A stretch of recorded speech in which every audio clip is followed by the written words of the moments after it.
Hello बच्चों। उच्च माध्यमिक विद्यालय में एक ऑनलाइन क्लासेज में आपका स्वागत है। हम आज पढ़ेंगे कक्षा 9 विषय गणित और उसका भी अध्याय 1। जब तक ऑफलाइन क्लासेस चालू नहीं होती है तब तक आपको अपने मोबाइल पर या जो भी यंत्र है उस पर ऑनलाइन क्लासेस के द्वारा जो बताए जा रहे हैं उदाहरण वगैरह, परिभाषाएं, सूत्र, उनके आधार पर आप प्रश्नावली के हल, सवाल हल करते रहें। इसमें पहली जो प्रश्नावली है वह संख्या पद्धति। संख्या पद्धति के बारे में संख्याओं की जानकारी प्राप्त करेंगे। संख्याएं कितनी प्रकार होती है, कौन कौन सी होती है, इनकी क्या विशेषताएं हैं, इनको हम कैसे पहचानें। इसमें सबसे पहले संख्या जो आती है प्राकृत संख्या।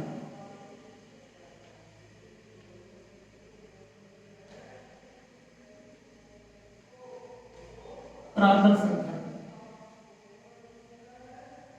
प्राकृत संख्या से मतलब है नेचुरल नंबर।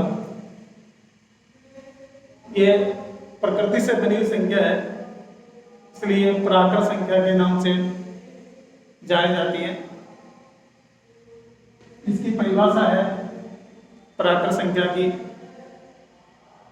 जिस प्रकार हम गिनती गिनते हैं 1 2 3 4 2 आगे तक, अनंत तक की जो संख्या है उनको प्राकृत संख्याओं के नाम से जाना जाता है।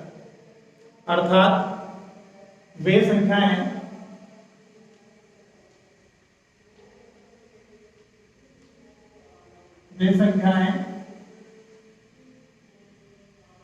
जो 1 2 3 4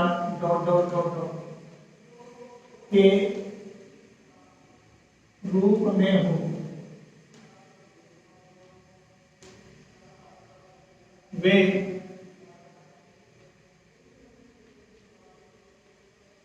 प्राकृत संख्याएं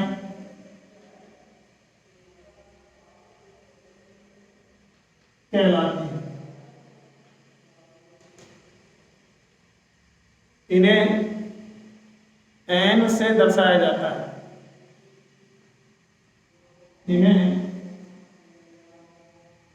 n से दर्शाया जाता है।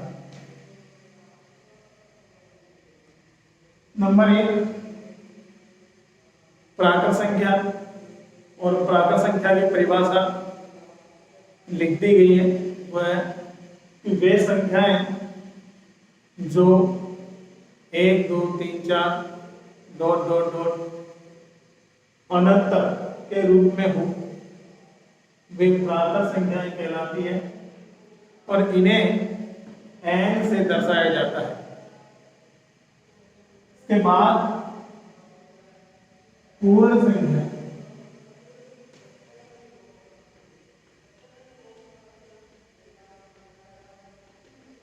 पूर्ण संख्याएं यदि प्राकृत संख्या में 0 को या 0 को सम्मिलित कर लिया जाए, शामिल कर लिया जाए, तो जो समूह हमें प्राप्त होगा वो पूर्ण संख्याएं कहलाती हैं।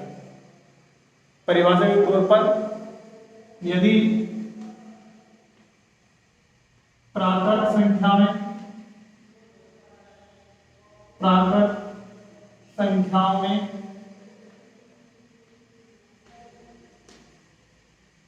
शून्य को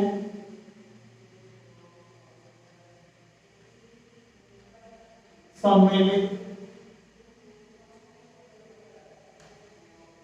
कर लिया जाए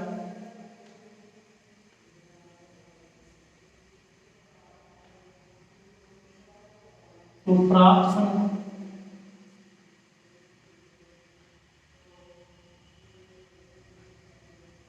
पूर्ण संख्याएं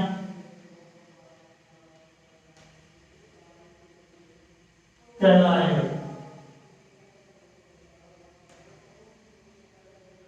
इन्हें W से दर्शाया जाता है।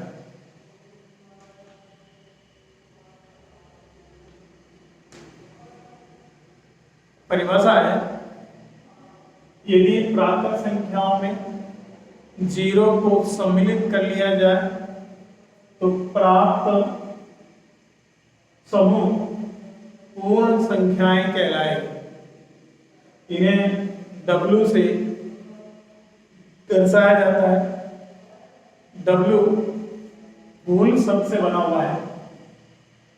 W का मतलब है WH एक मूल नंबर, इसलिए इसे कहते हैं पूर्ण संख्या और इसका W लिया जाता है। इसके बाद पूर्णांक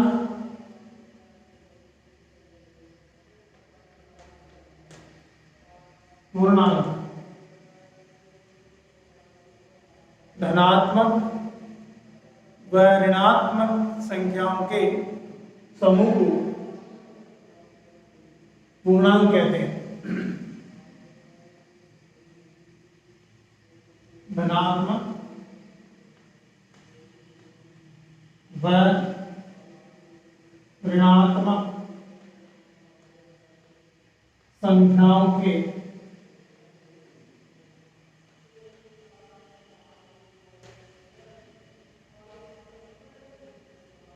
संग्रह को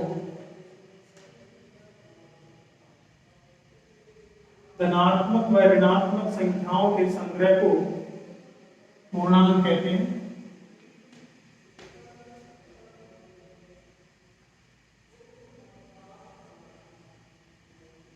जैसे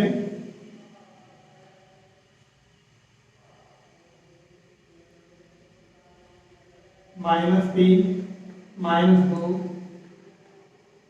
-1, 0, 1, 2, 3 और 2। पूर्णांक की परिभाषा है, धनात्मक व ऋणात्मक संख्याओं के संग्रह को पूर्णांक कहते हैं। जैसे -3, -2, -1 व 0, 1, 2, 3 अनंत।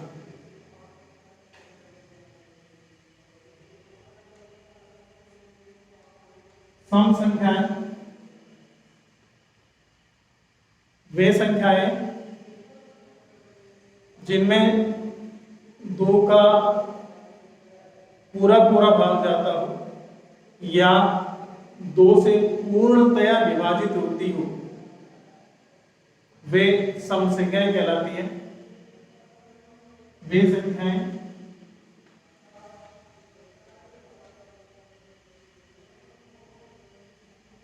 जो 2 से पूर्णतया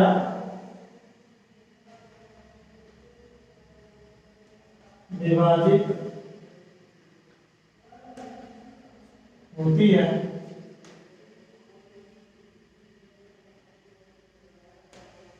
वे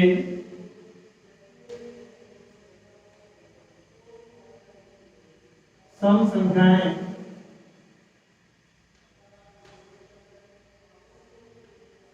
कहलाती हैं। जैसे 2, 4, 6, 8 ... विषम संख्या है।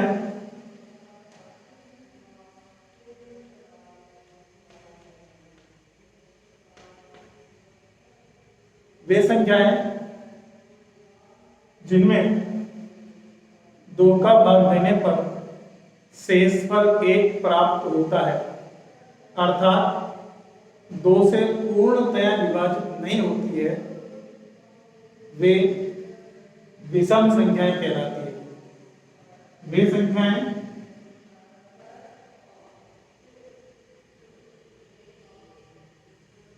जो 2 से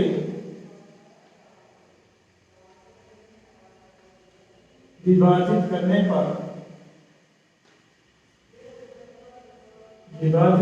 पर शेषफल 1 प्राप्त होता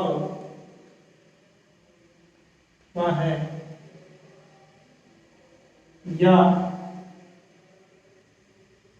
2 से पूर्णतया विभाजित नहीं होती है,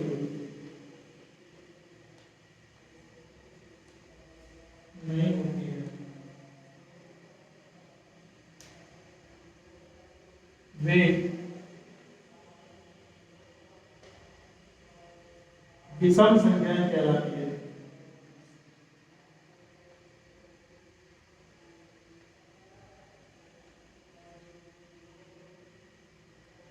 जैसे 1 3 5 7 2 2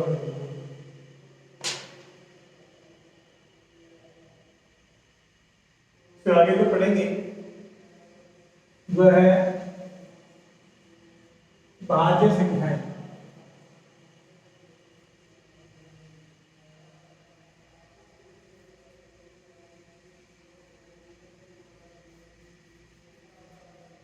भाज्य संख्याएं वे होती है जिन्हें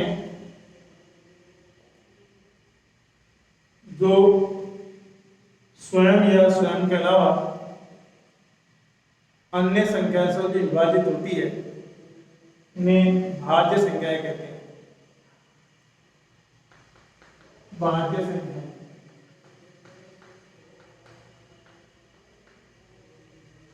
वे संख्याएं या ऐसी संख्याएं जो एक व स्वयं के अलावा अन्य संख्याओं से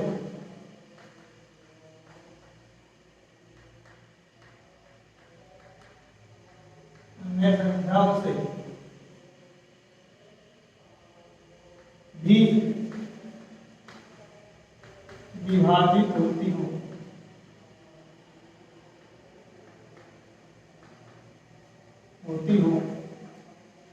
वे भाज्य संख्याएं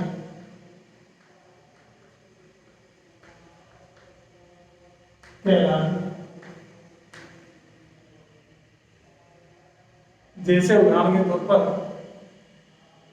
6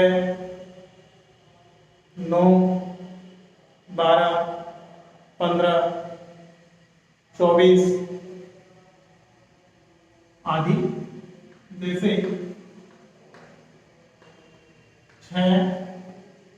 6 में 1 का और स्वयं का भाग के अलावा 2 व 3 का भी इसमें पूरा भाग जाता है, फिर ये भाज्य संख्या कहलाती है। 9 इसमें 1 और 9 के अलावा 3 का भाग जाता है। 18 में 1 2 3 6 9 और 18 का भाग जाता है, इसलिए सब भाज्य संख्याएं कहलाती है। अभाज्य संख्या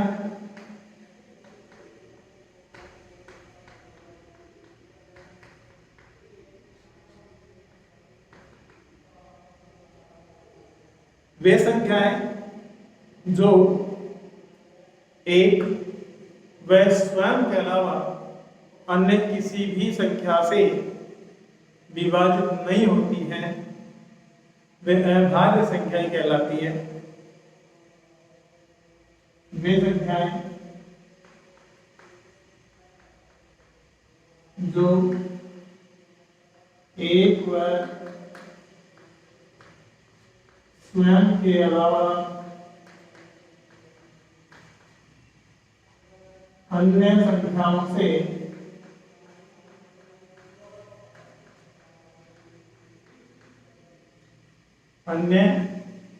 संख्याओं से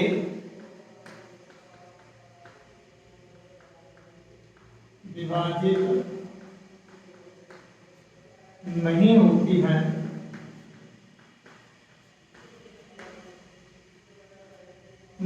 है वे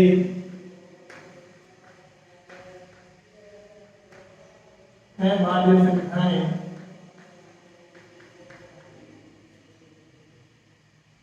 कहलाती है।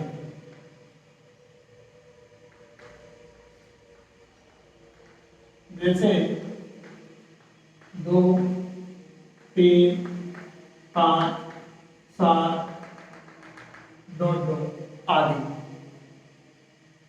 उदाहरण के तौर पर 2, 3, 2 में 1 और स्वयं का भाग जाता है, 3 में 1 और स्वयं का भाग जाएगा। इसी तरह 5 और 7 में भी 1 व 5 और 7 का भाग जाता है, इसलिए यह अभाज्य संख्याएं कहलाती है।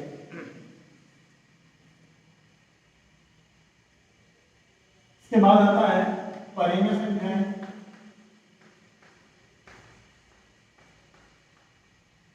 परिमेय संख्या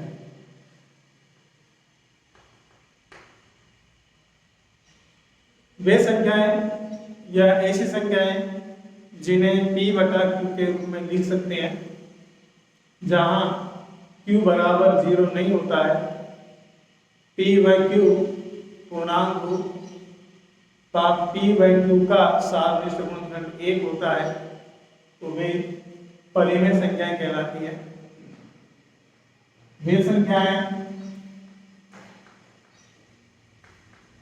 जिन्हें p बटा q के रूप में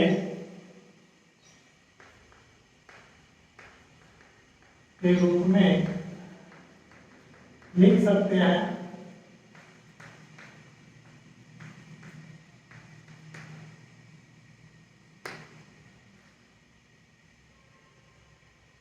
जहां q बराबर 0 नहीं है, p व q पूर्णांक है,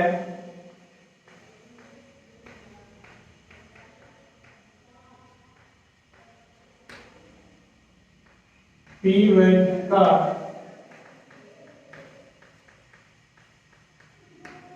सारनिष्ठ गुणनखंड 1 होता है। अर्थात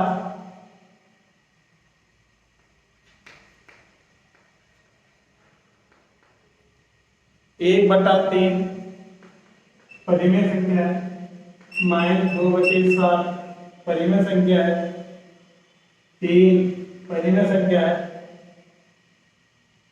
परंतु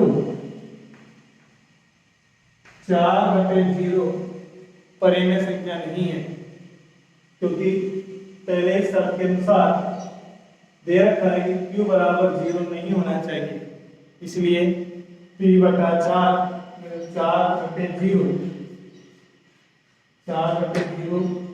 परिमेय संख्या नहीं है। इसके बाद आती है अपरिमेय संख्या।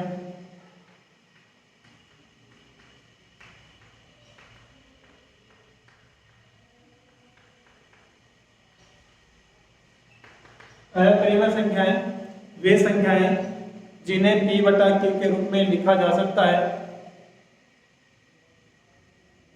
अर्थात वे संख्याएं जो करणी में या अंडर रूट में आती हो, वे अपरिमेय संख्याएं कहलाती है। वे संख्याएं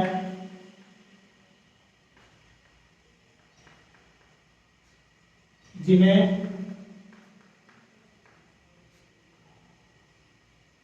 P/Q के रूप में नहीं लिखा जा सकता, नहीं लिखा जा सकता है। अर्थात वे संख्याएं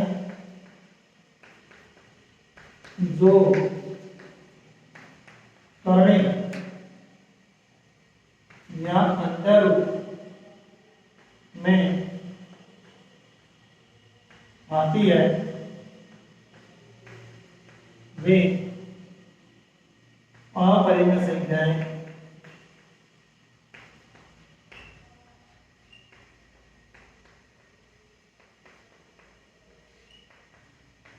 कहलाती हैं। जैसे √3, √5, 1/√3, 1/√7, 1/√2, √7, √3, 1/√3, ये सभी अपरिमेय संख्याएं के उदाहरण हैं।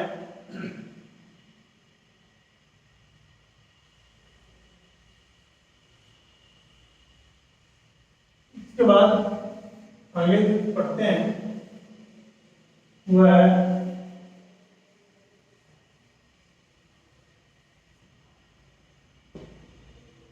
सात दशमलव प्रसार।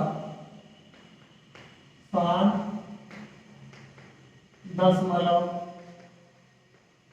प्रसार वे संख्याएं या ऐसी परिमेय संख्याएं जिसके अंश में हर का भाग देने पर शेषफल 0 प्राप्त हो जाए, वे दशमलव प्रसार संख्याएं कहलाती है। या यूं कहें कि किसी भी परिमेय संख्या के हर के गुणनखंड में 2 की घात n या 5 की घात n या दोनों एक साथ आ जाएं, 2 की घात n गुणा 5 की घात n का रूप प्राप्त हो, तो वे 7 दशमलव आवर्ती संख्याएं या प्रसार वाली संख्याएं कहलाती है। ऐसी परिमेय संख्याएं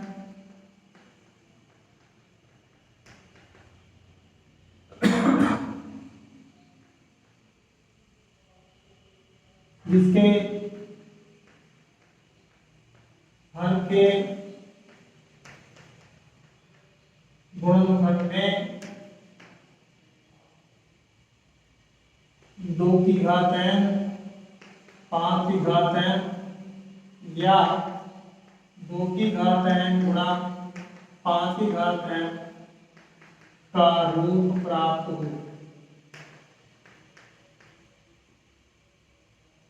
वे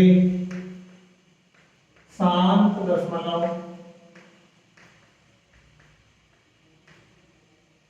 आवर्ती संख्याएं कहलाती हैं।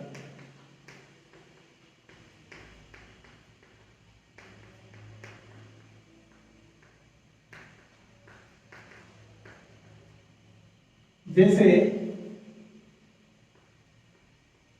उदाहरण के तौर पर समझें तो 7/32, इसमें अंश 7 है और हर 32 है।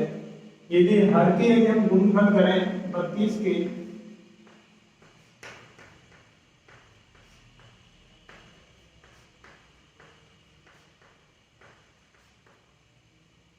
तो हमारे पास जो गुणनखंड हुआ उसमें 7/2 गुणा 2 गुणा 2 गुणा 2 गुणा 5 या 7/2 का रूप प्राप्त हुआ। इसलिए 7 आवर्ती है, इसलिए 7/32 एक 7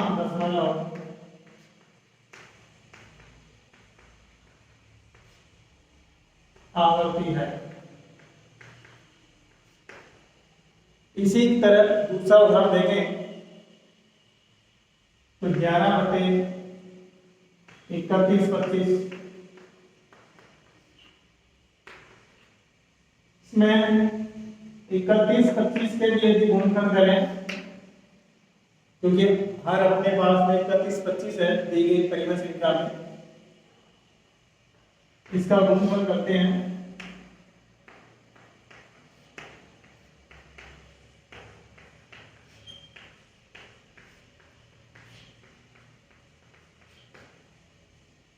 तो फिर गुणनखंड में प्राप्त हुआ 5 गुणा 5 गुणा 5 गुणा 5 या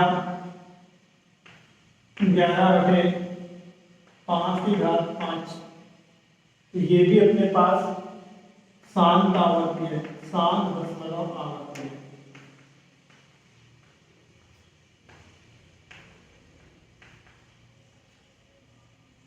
यदि उदाहरण नंबर 3 पढ़ें या देखें तो इसमें भी ये स्पष्ट हो जाएगा।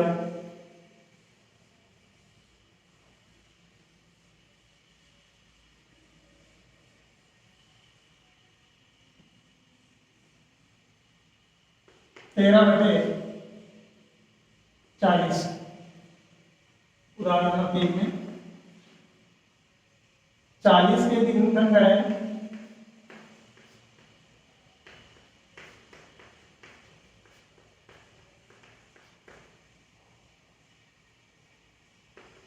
तेरह बटे 40 में आ गया, गुणनखंड के रूप में 2 गुणा 2 गुणा 2 गुणा 5 या यूं कह सकते हैं 13/2 गुणा 5। इसमें 2 और 5 का रूप प्राप्त हुआ है, इसलिए ये एक 7 आवर्ती है।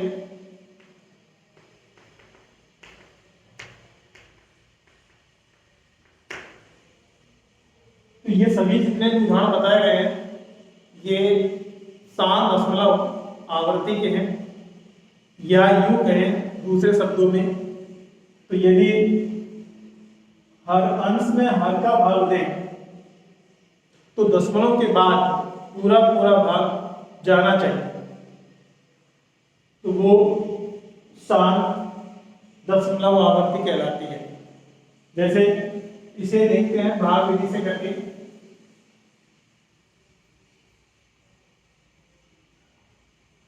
40 का भाग हम देंगे 13,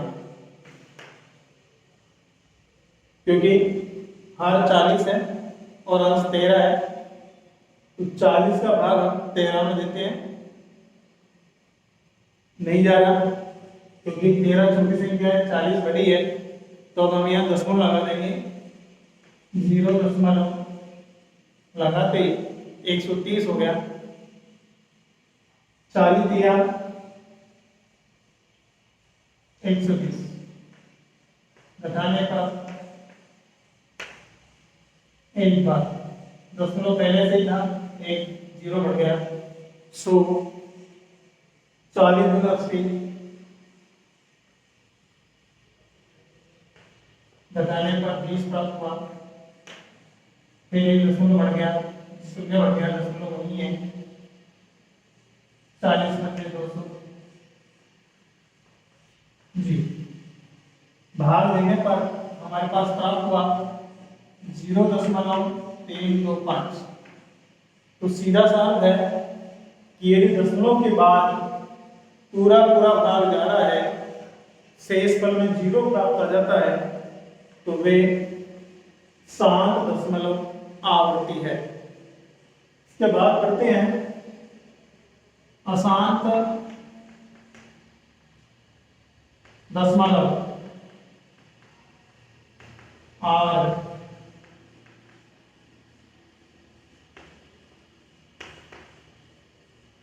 वे संख्याएं जिनके अंश में हर का भाग रहने पर शेष फल निरंतर लगातार आता रहे वे अशांत दशमलव आवर्ती कहलाती है। या यूं कहें कि उस परिमेय संख्या के हर के गुणनखंड में 2 की घात n या 5 की घात m के अलावा अन्य संख्याएं भी अगर आती है तो वे अशांत दशमलव आवर्ती कहलाती है। वे संख्याएं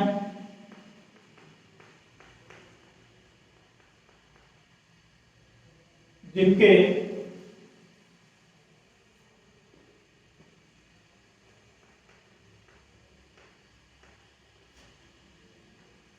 हर के गुणनखंड में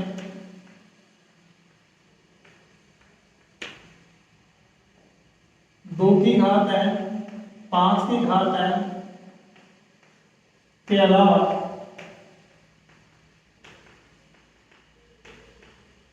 अन्य संख्याएं भी आती हो वे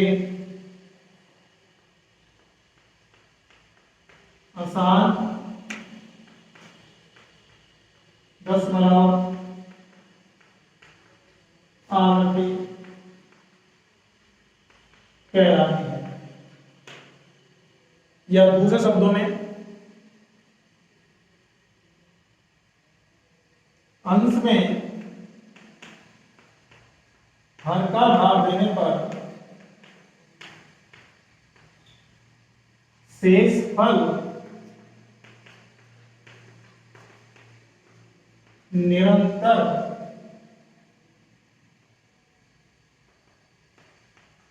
आता रहे तथा भागफल में अंकों की पुनरावृत्ति होती रहे तो वे अशांत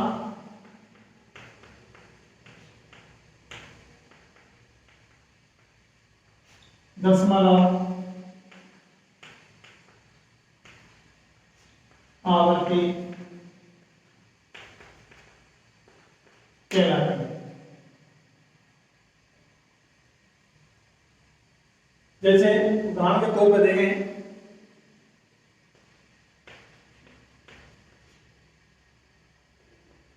17/60 इस 60 के गुणनखंड करें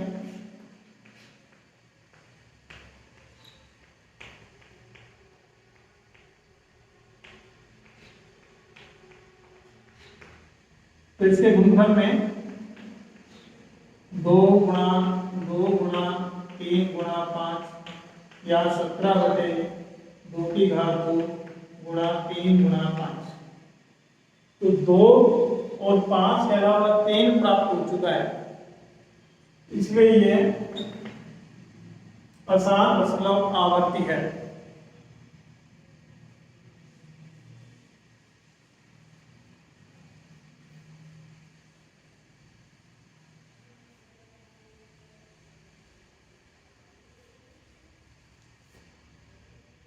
अब बारी आती है वास्तविक संख्याएं। वास्तविक संख्याएं परिमेय व अपरिमेय संख्याओं के संग्रह को वास्तविक संख्याएं कहते हैं। इसे आर से दर्शाया जाता है। ये संख्याएं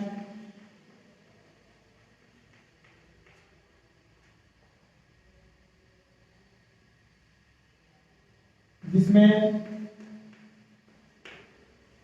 परिमेय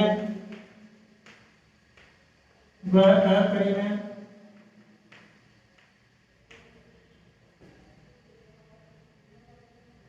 संख्याओं का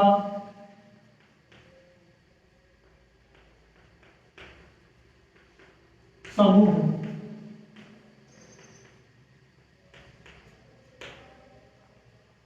समूह को वास्तविक संख्याएं कहते हैं।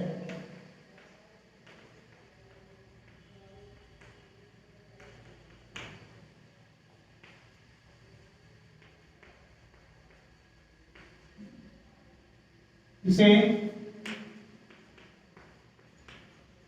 आर से दर्शाया जाता है।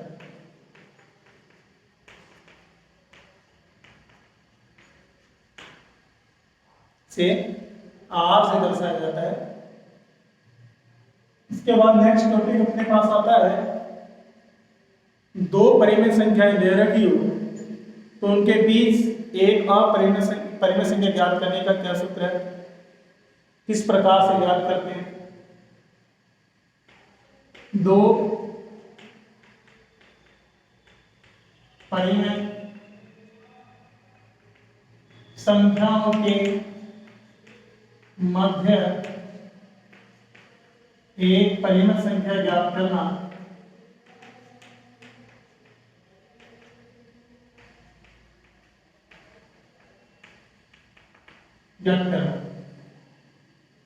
का सूत्र है। मध्य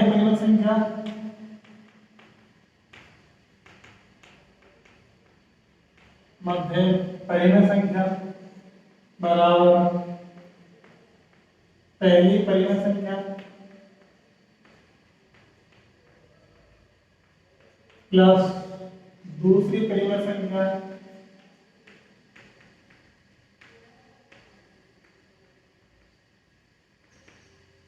बटे में 2। उदाहरण के तौर पर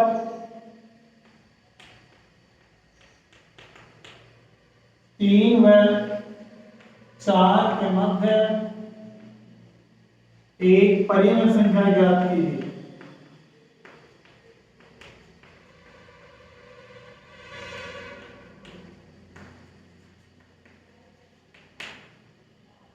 तो पहली जो परिमेय संख्या है वह 3 है, दूसरी परिमेय संख्या 4 है, इनके मध्य एक परिमेय संख्या ज्ञात करनी है। तो हल सूत्र अपने पास में लिखेंगे। यहां पर पहली परिमेय संख्या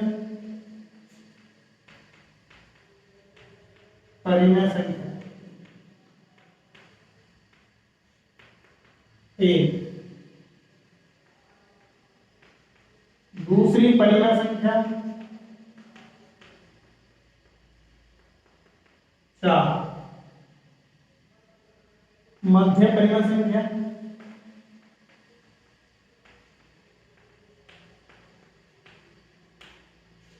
बराबर पहली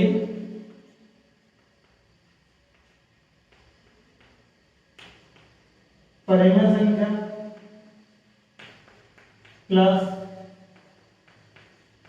दूसरी परिमेय संख्या बटे में 2। पहली परिमेय संख्या थी 3, दूसरी 4 बटा 2, 7 बटा 2, भाग दे दिया 3.5। अतः 3 व 4 के मध्य एक मध्य 3.5 एक परिमेय संख्या होगी। 3.5 परिमेय संख्या होगी। वैसे तो दो परिमेय संख्याओं के मध्य अनंत परिमेय संख्या स्थित होती है, पर सवाल के अनुसार जो पूछा जाता है उसमें, क्योंकि यहाँ एक ही परिमेय संख्या पूछी गई थी मध्य की, यह मध्य की संख्या आ गई परिमेय 3.5। आज अपना यह संख्या पद्धति का जो भी आपको नॉलेज दिया गया, परिभाषाएं वगैरह बताई गई, तो आज का टॉपिक अपना यही समाप्त होता है। नेक्स्ट टॉपिक कल देंगे और इसके आधार पर आप किताब के अंदर 1.1 के अंदर जो सवाल दे रखे हैं उनको आप हल कर सकते हैं। धन्यवाद।